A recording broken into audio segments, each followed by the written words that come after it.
Right, next mission. Arctic. Open up new routes to the Arctic.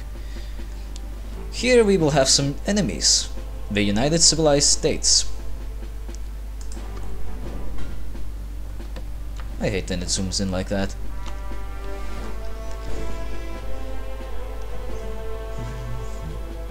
I suggest to wait a bit until everything loads up. Usually it takes a bit of time for the messages to show up.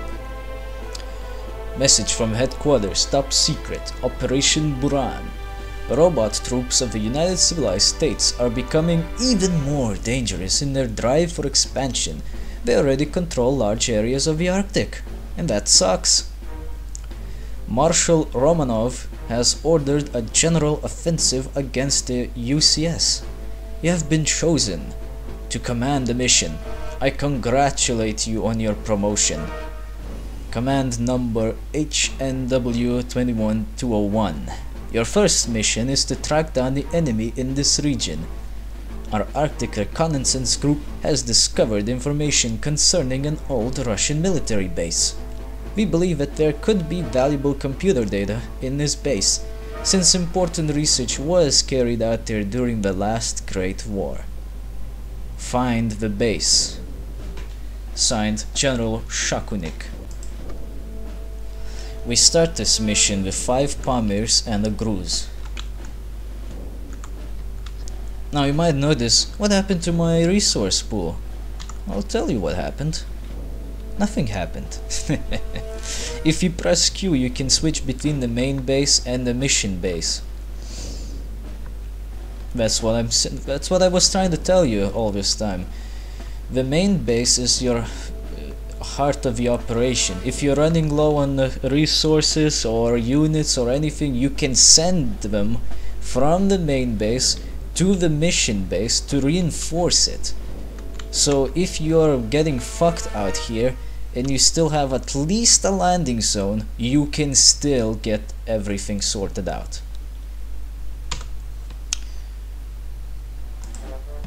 But first things first, we have to settle down. Let's check our goals. Track down enemy troops. Well, they can stay around here. Let's see.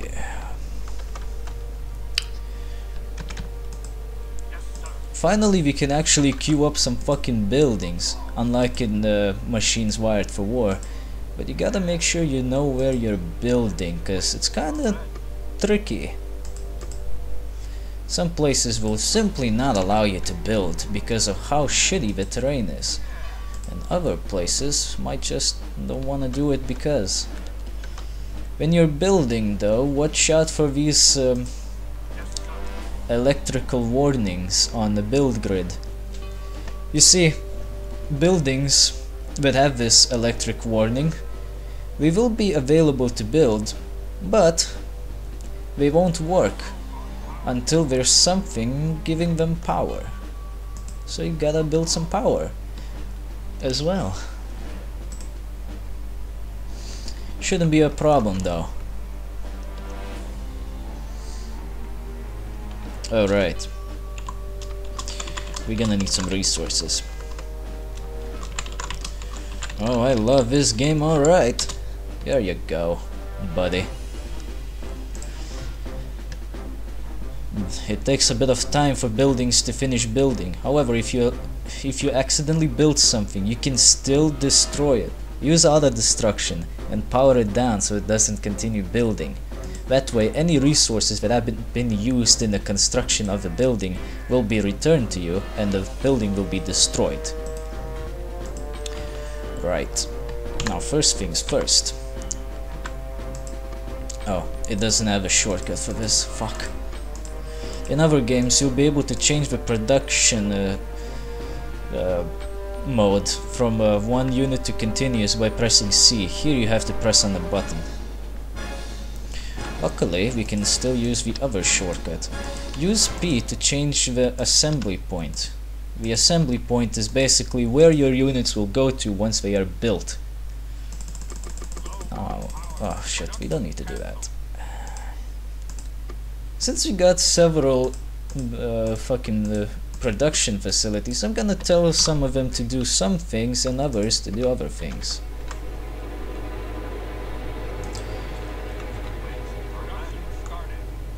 Alright, we got this shit on the go. The biggest problem with ED is that their electrical grid is very weak. In fact, they have the smallest electrical grid of all time. Their power plants have to be relatively close to other buildings if they want to take any advantages of the fucking electricity, you know, just to be fucking powered up and whatnot.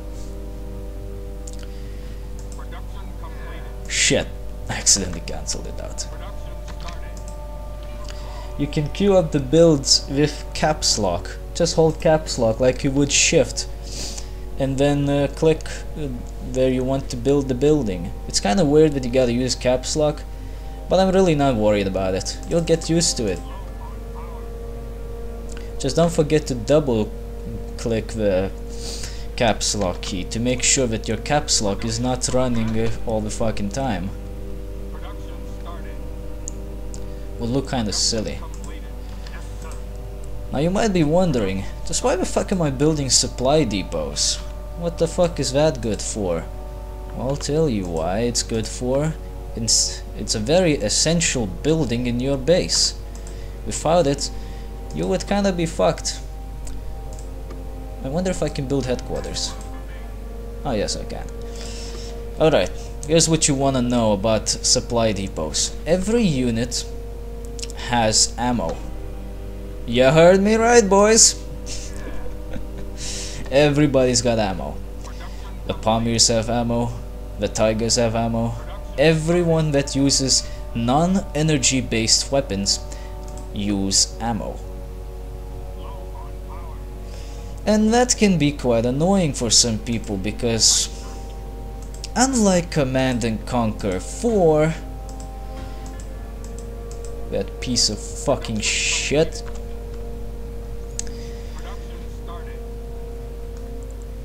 this game actually uses ammo as a thing, you know. Damn, I suck at explaining things. But basically this. If your units run out of ammo, they are completely defenseless. They will not shoot. They won't even try to run. They just accept defeat. I don't think they have any evasion strategies at all. I've never seen them do that. Maybe it's for the best. Auto upgrade and defense. So you have to keep resupplying your buddies. This is where the supply depots come in. They have an infinite supply of ammo. However, ammo must be delivered by supply lines, you know, by some unit that gives them supplies. This is where the Me-27 Boyers come in. There are suppliers. They will take the resources. They will take the ammunition from the supply depot and fly over to the units that require ammunition. They will then give this ammunition to them and resupply. And then once they're done resupplying, they'll just fly back home. This is a very important thing. You also have to make sure that your Boyers are not destroyed. Without them, you don't get any more ammo, unless you build more from the vehicle production centers. I also built some headquarters. Headquarters are a must if you want to automate your basis of functions. For some of them, well, what the fuck am I saying? For some of the functions, you don't really need the headquarters, like building things, building units, basically. You don't need anything from headquarters. I normally build 2 headquarters to automate one specific thing, building up weapons on the buildings. You see, here every building can have its own defense. Well, almost every building. Power plants can't, but vehicle production centers, supply depots, headquarters, weapons production centers, those can. And that is very important, because in case you're out hunting the enemy with your army and the enemy just decides to sneak up on you and attack your base just like that, well, your buildings will be able to defend themselves. To maximize this, however, you want to consider doing what I did just now. First, get a headquarters to do automatic cannon upgrades. Then get the other headquarters to do automatic defense control. Defense control will make sure that your weapons, well, your buildings will maximize the range of their cannons. They'll be able to shoot from much further away. Alright, we got a reasonable army. Let's move on. When you select a unit, you'll be able to see a few things on him. Right now we can see the health bar, which is the solid green yellowish bar at the top. And the dark green bar is ammunition. Once that is depleted, units out of ammo. Although I mentioned this only applies for non-energy based weapons. We'll get to some energy weapons later, but for now just know that they do not use ammo the same way as these guys do. You have discovered the enemy troops. Their base is probably in the vicinity. Find the base and show the cyborgs what the ED is capable of. Well, let's do that then. Let's do just that. Most common weapons in here happen to be none other than shells and rockets and bullets too. Look at can you hear that glorious attack music? I love it. Every single bit of it.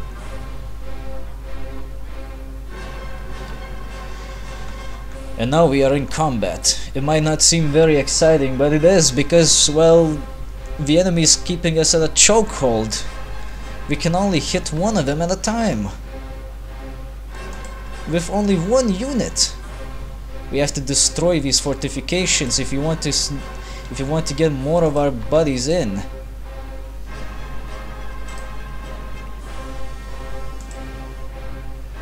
Here we go.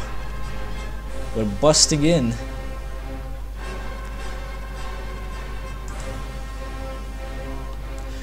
Units will be smart enough to pick targets on their own. However, if you want to maximize damage, I would suggest to tell them exactly what to focus on. We have quite a few bastards to deal with here. We also have turrets. Turrets work a bit differently than units naturally, but some turrets will require electricity, others won't. We'll get to that once you actually have turrets. It seems like the enemy turrets have decided to go for an upgrade, which is good. While turrets are upgrading, they will not shoot. Which gives us an opportunity to shoot back at them. You know, I have noticed something.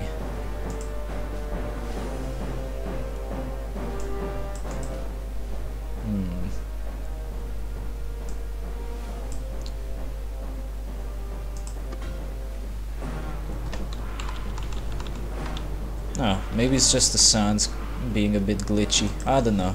But normally you can hear the gunfire pretty loudly. I don't know why it's not being loud at all. Do we need to make it louder? No, it's loud enough. So what the fuck?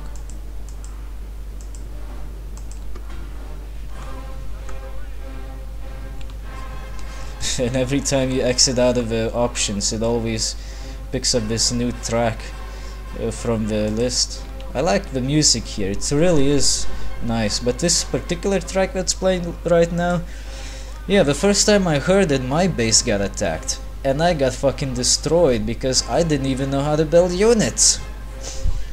You can imagine just how scary the situation can be. You're just panicking, trying to figure out what the fuck you should be doing, but you just can't fucking figure it out.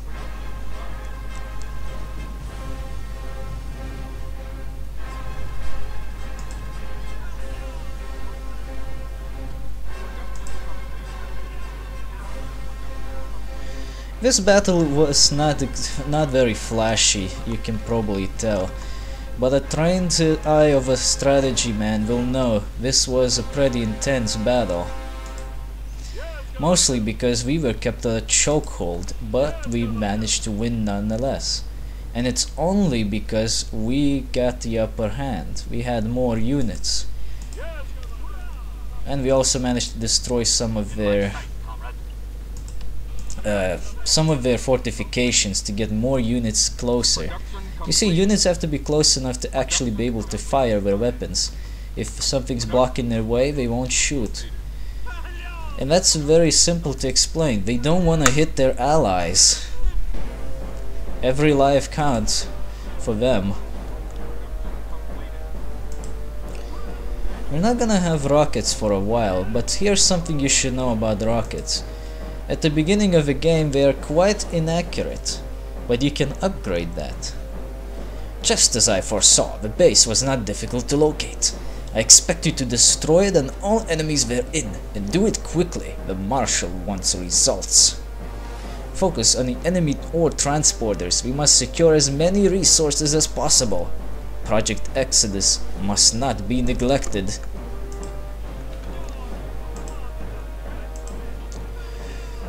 It's snowing again. It's going to impede our progress. Ah, this is where it gets interesting. Well, for me at least. I don't know about you, ladies and gentlemen. This is kind of one of those games where it's more interesting to play it yourself than to watch. At least that's what I think. Well, we'll find out soon enough. I mean, there isn't much to see in the terms of battle because they're using not very flashy weaponry. Once you get to energy weapons, that's where it'll get interesting. Anyway, we just discovered the energy plant of our enemy. It looks like a regular nuclear power plant, and I think it is actually a nuclear power plant. It even explodes like one. However, there's also these little towers called energy transmitters. That's how electricity is transmitted around the UCS bases. You need those to get electricity going far into places, which is a good thing because you can just have a power plant node somewhere deep in your base, covered by all kinds of defenses. And if you need to expand your positions, well, it's very simple. Just put some fucking transmitters, make a corridor of transmission like with them, and there you fucking go. But we have officially destroyed their base. There's just a few things roaming about now. What are our goals right now? Destroy the enemy base. Well, we practically did. There isn't much left, save for a few turrets and transmitters. Oh, and there's also some units. But as you can notice, the enemy units are not firing at us. They ran out of ammo too, and they are completely at our mercy. Another bar that has recently showed up. Oh, we have succeeded.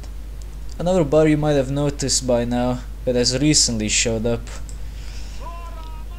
is this kind of dark green thing with what appears to be stars. That is the experience meter.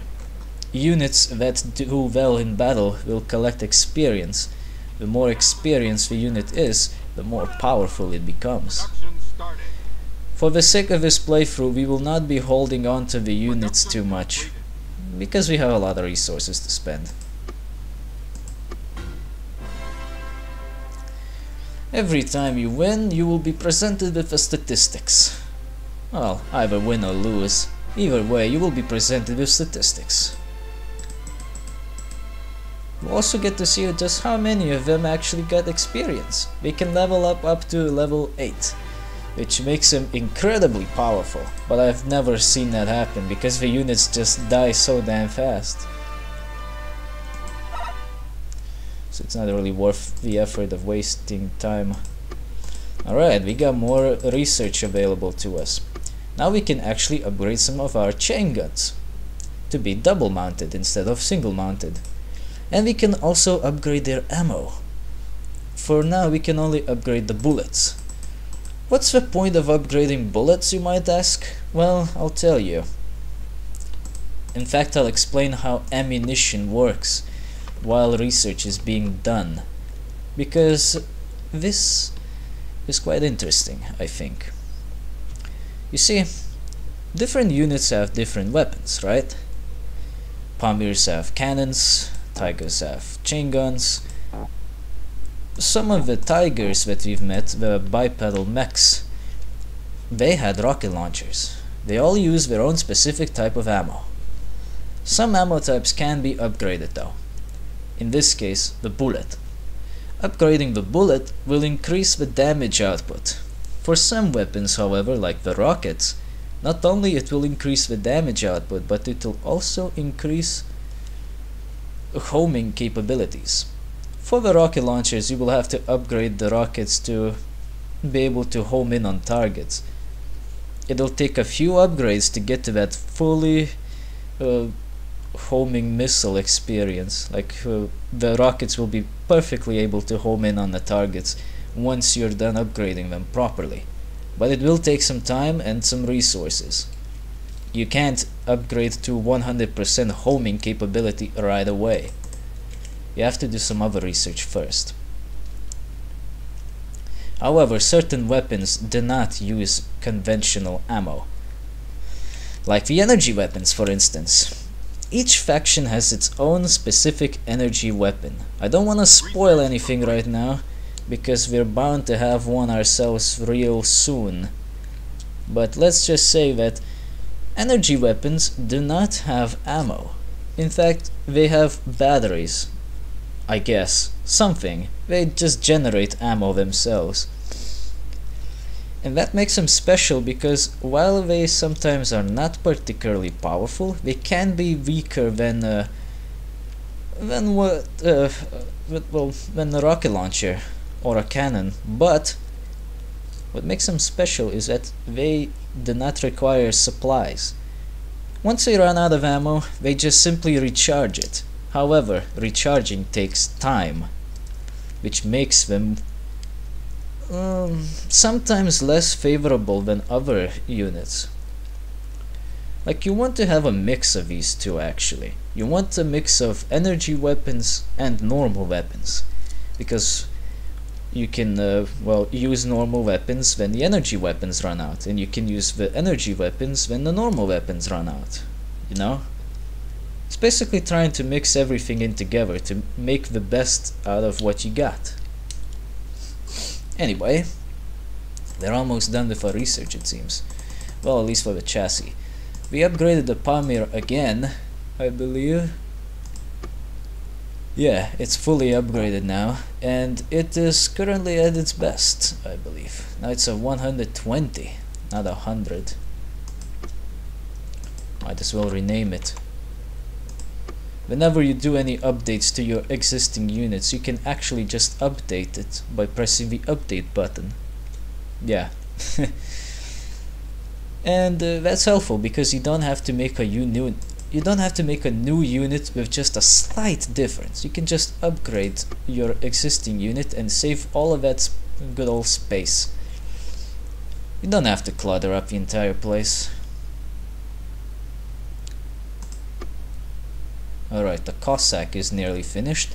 That'll be our very first aerial unit, but I don't remember if it's actually a unit or is it just a scout. Oh no, it is a unit. It comes with its own 20mm chain gun. At the moment it isn't much. Certain items that can be upgraded will be applied automatically to your newly made units. For instance, the chain gun.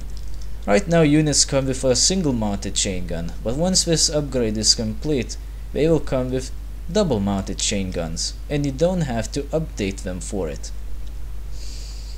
However, if there is a chain gun of a different class, like maybe a heavy chain gun or something like that, you will need to do a manual upgrade. The automatic upgrade only works for the weapons of the same class. What's good out of a double chain gun? Well, it's a double chain gun. It's double the chain gun. Like, there's 2 chain guns, what else do you need to know? It shoots just as good, and I think it still uses up the same amount of bullets, so you're not losing much. In fact, you're only losing resources for the research. That's about it. Research complete. And here we go. Now we have access to the double mounted helicopter chain gun. We'll research that in the background. In fact, let's see. Oh yes, we also have upgrades to bullets. You can queue up research in the research tree, which makes it very easy for us. However, we're not gonna wait for the research to finish now. We can leave it running in the background. It will be finished eventually.